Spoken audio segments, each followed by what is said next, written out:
Bujjamma birthday సందర్భంగా బర్త్డేకి కావాల్సిన ఏర్పాట్లన్నీ ఘనంగా అమర్, బాగి అందరూ కలిసి ఏర్పాటు చేస్తూ ఉంటారు. అందరూ బుజ్జమ్మ కోసం బర్త్డే పార్టీలో ఎదురు చూస్తూ ఉంటుంటే అప్పుడే బుజ్జమ్మ ఒక మహారాణిలాగా తన పార్టీకి వస్తూ ఉంటుంది. బుజ్జమ్మ ఎంట్రీ ఇస్తూ ఉంటుంటే అప్పుడే గాల్లో ఒక బెలూన్ పగిలి బుజ్జమ్మ మీద పూల వర్షం కురుస్తూ ఉంటుంది.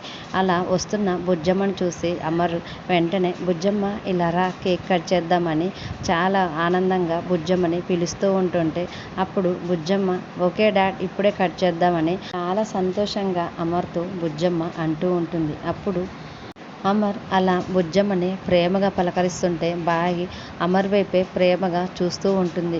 తర్వాత సార్, ఇప్పుడే కాదు, ఈ పార్టీకి ఒక ముఖ్యమైన గెస్టును కూడా ఆహ్వానించాను. వాళ్ళు వచ్చిన తర్వాత పార్టీ స్టార్ట్ చేద్దాం సార్ అని బాగి అమర్తో అంటూ ఉంటుంది. తర్వాత వెంటనే బాగి సరస్వతి మేడం అని పిలిచేసరికి అక్కడికి సరస్వతి మేడం గారు వస్తూ ఉంటారు. అలా సరస్వతి మేడాన్ని చూసి అమర్కి మళ్ళీ ఒక్కసారిగా గతమంతా గుర్తు వస్తున్నట్లు బాగా తలనొప్పితో ఇబ్బంది పడుతూ ఉంటాడు. అప్పుడే సరస్వతి మేడం అమర్ సార్ దగ్గరికి వచ్చి నమస్తే సార్ అని అంటూ ఉంటుంటే అమర్ కూడా నమస్తే మేడం అని వచ్చిన సరస్వతి మేడంతో అంటూ ఉంటాడు.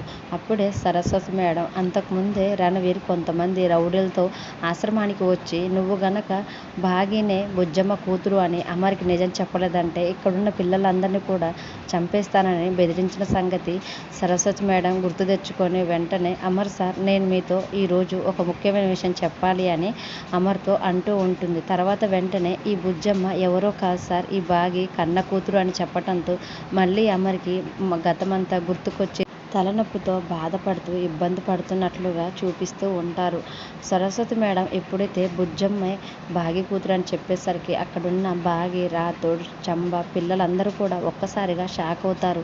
ఆ మాట విని మనోహరి మాత్రం చాలా సంతోషపడుతూ ఉంటుంది. మరి సరస్వతి మేడం ద్వారా నిజం తెలుసుకున్న అమర్ ఏం చేయనున్నాడనేది రానున్న ఎపిసోడ్స్లో చూద్దాం. డైలీ సీరియల్ అప్డేట్స్ కోసం ప్లీజ్ మన ఛానల్ని లైక్ చేసి సబ్స్క్రైబ్ చేసుకోండి. మీ అభిప్రాయాన్ని కామెంట్ రూపంలో తెలియజేయండి. Thanks for watching.